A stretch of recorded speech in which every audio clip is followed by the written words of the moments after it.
This is the Flavor of Leadership podcast. I am your host, Clint Hoops.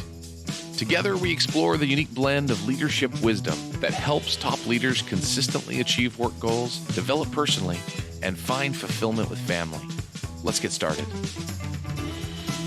Welcome to the first episode of the Flavor of Leadership podcast. My name is Clint Hoops, and I am excited to have you here. You know, consistently winning in life and as a leader at work is tough. And really, that's the reason I'm here.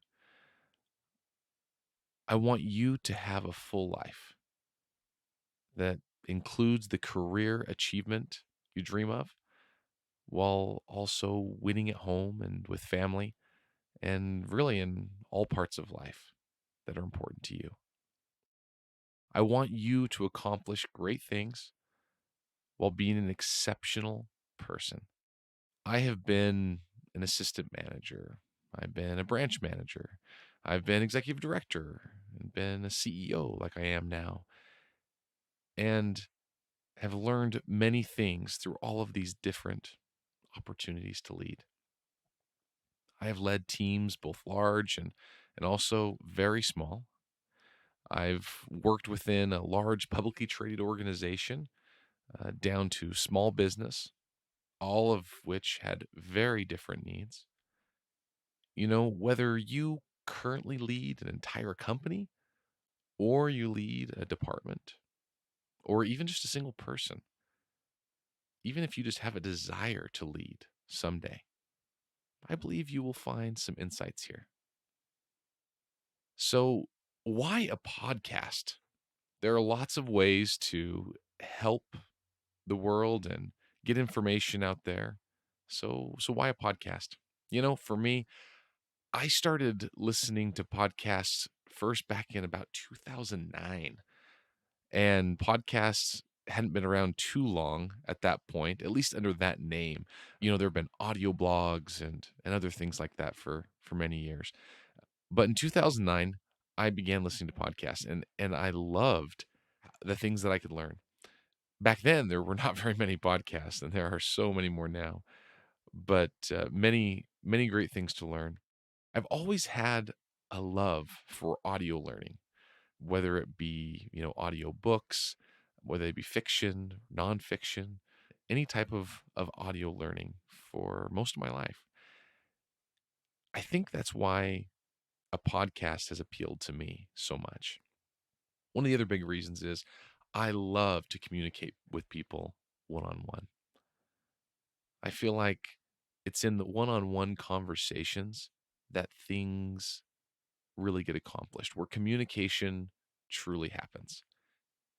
So on a podcast, I feel like this is a way that I can speak directly to you and help provide some sort of assistance, maybe some insight, maybe help you think about something a little bit different, maybe help you improve yourself in some small way.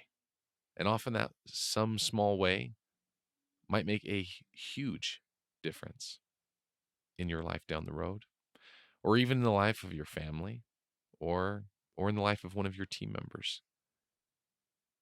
I chose the title Flavor of Leadership for several different reasons. And one of the first ones is its connection to food. I love food, and have for most of my life. When I was young, my mother would teach me about cooking. She had 4 boys before she finally had my little sister, the one and only girl. And so I think she figured if she was ever going to get any help in the kitchen at our house, she was going to need to teach the boys how to cook as well. So I remember sitting alongside my mom, and I remember having making cookies perhaps, and counting cups of flour with her, or counting eggs, and her letting me learn to crack eggs on my own, and you know, her probably having to go back and pick out all the shells that I messed up on, but she let me do it. She let me make mistakes until I learned. I remember my mother would remember her teaching me when I was young. I mean, probably 7 or 8 years old, how to season the Sunday roast, what to put on it, how much salt to put. And I remember her, showing me. And I remember in my little mind wanting to know exactly how much. And and she would just, let me know it's a feel, and this is how it is, and this is how you do it. And she taught me to cook that way. And she began to let me experiment. She'd let me do the roast, and we'd add a little salt here and some pepper, and we'd add some garlic and different things, and I'd get to experiment, and it was a great experience. My wife also grew up loving to cook. And so it's kind of funny, even my wife, when she graduated from high school, she received a stand mixer for her graduation. So that shows you where she comes from as well, and how much she loves to cook. And so us together, one of the things we like to do together is actually cook. It helps build our relationship, and it also is something that that we love to do with our family, and we love to do with our friends. And so we find it's a way that we can come together and be able to build relationships over meals. So flavor and food is something that's very important to me, and something I have worked hard on over the years. Now, into the leadership side of things. I've had many incredible examples in my life of high performing leaders, and I often sought to emulate them. Very similar to the food world, where I would taste something wonderful at a restaurant or something that someone else would make, and I would think, oh my goodness, how do I make this? How do I copy this? And and often we'd go home and try to figure it out. And what is this? And what is that? And how do they do that? And we try to make something either similar or exactly the same as what we had seen or tried or enjoyed.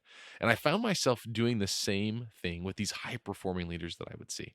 So, whether those were high performing leaders that I would see on a grand scale, publicly traded companies or people in books, that, those type of leaders.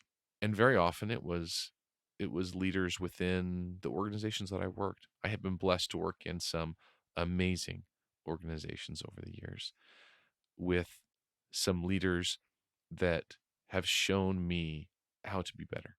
And at times, I would look at these leaders and think, okay, if I could just be like them, then I will have made it. I will be amazing.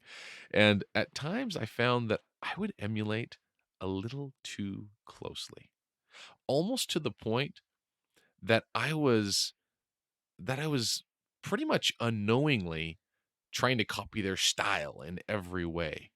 At times I would try to be a little more bold, a little more funny, or try to take more firm control of my team, just like they did. And gosh, it never came across quite the same way. And it was overwhelming at times. At times I found that I began to no longer enjoy my work or even my time off at home at times.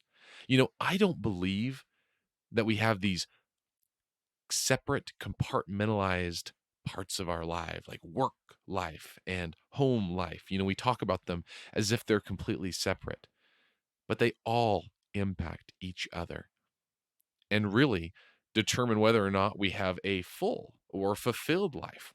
I want to have a full life that includes my faith, my family, as well as a great career. I want to have it all. And I know that if I'm struggling in any part of my life, whether that's my family or my career, that it impacts every other part of my life. And that can get overwhelming at times. And so when I found that I was trying to emulate too closely some of these leaders, I found that I wasn't operating in a place of strength for me. And so what I began to see over time is, as I did emulate these leaders, I found that wow, some of the things I emulated were actually did work very well. Other things not so much. And I began to see patterns, and I began to see that some of the things I was copying were style or the flavor of that leader. And some of the other things I would begin to copy were true principles. And I think that's a big distinction. There are true principles that must be executed for leaders to be successful. Let me repeat that. There are true principles that must be executed for leaders to be successful. You can't be successful without some of these true principles manifesting themselves within your leadership. But the way you do it, or the style, or the flavor, now that is up to the individual. And that's actually very important that you maintain that within yourselves and within the team that you build. Now, having great people, having an intentional culture, having clear measurement for your people and for their results. Now, those are true principles. Those are things that have to take place. Have to take place. And the way that you do it in the exact style, now that you can make your own. Now, having your own leadership style, though, is not an excuse for lack of intentional personal development. You can't just say, well, this is who I am, and so take it or leave it. You must make and keep commitments to yourself. If you don't make and keep commitments to yourself, you'll never improve. You'll never get to that next level. You'll never begin to have the success of those wonderful, exceptional leaders that you see and that you want to emulate. The ones that operate within their own zone where they are successful. People love to work with them. People see their vision and want to follow. They want to be a part of that winning team. Everyone wants to be a part of a winning team. And when they see someone winning, they can't help but follow and help to make that team even stronger than it was before. And that's what I want for you. I want you to be able to be intentional in your development as a leader, in developing your flavor of leadership. Now, how are we going to do that? Well, the first thing that I need you to do is to reflect, self-reflection. Now, reflect on your current flavor of leadership. So what is your current flavor? What does it look like? You may think that you don't even have one. Or you may think, well, my flavor's good enough. The way I do it, my style, it is what it is. If people don't want to be on my team, then they can take a hike, go somewhere else. It's their problem, not mine.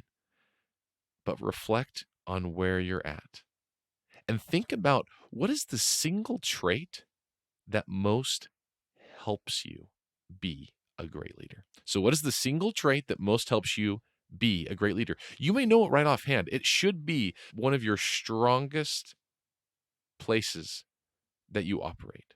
So what is your single trait that most helps you? So once you've reflected on this, you got to figure it out and know what your biggest, because it's truly going to be your biggest asset. If you're not exactly sure, that's when you can ask someone close to you that you trust if you need some help. But write it down. After you've written it down, this is where you need to seek to develop it and make it stronger in a very intentional way. So, next piece that you're going to do. The first one is figure out what your single best trait is. The second one is let's figure out what your single worst trait is. Or what is your single item that most detracts from your success as a leader? And seek to eliminate it for the good of your people that you lead and your own personal development. Now, what is this item that detracts from your success? It may be a bad habit that you have developed over time and you don't even fully realize it. It might be that you cut your people off in conversation. You don't let them finish what they're saying. You don't listen. Maybe it's asking leading questions when you are working with your team and trying to guide them to, the answer that you've already predetermined is right. Or maybe it's a task that you currently do, but you refuse to let it go. Maybe you've done it forever and you know that you're the best one to do it, and that it will take longer if anybody else does it, or they won't be able to do it as well, but you hold on to it. What are the things that are holding you and your team back? Identify what this item is, and if it's a task, then delegate it. Get it to somebody else. Teach them. Take the time to teach somebody else how to do it. Will they do it as good as you? Probably not, especially not in the beginning. But that's okay if it's the right thing for the team. What about if it's a bad habit or a trait? Well, the problem is so often we want to snap our fingers and have the immediate improvement done. But it's not always quite that easy. So much of it is just awareness. So, in order to help you become more aware, once you've identified this item, you are going to write it down and you are going to work for 5 minutes a day for the next week. Identify the item, and then for 5 minutes a day for the next week, you need to consciously focus on improving that one habit. And once again, if it's an item or something you need to delegate or eliminate, then do that. Make it happen in the next 7 days. So excited for you and what you'll be able to find from that. This is going to be a weekly podcast. Excited to be able to come here each week and have a conversation with you. So I'll be back again next week for more. Next week, we are going to be discussing how clear metrics make for a happy team and a happy and an effective leader.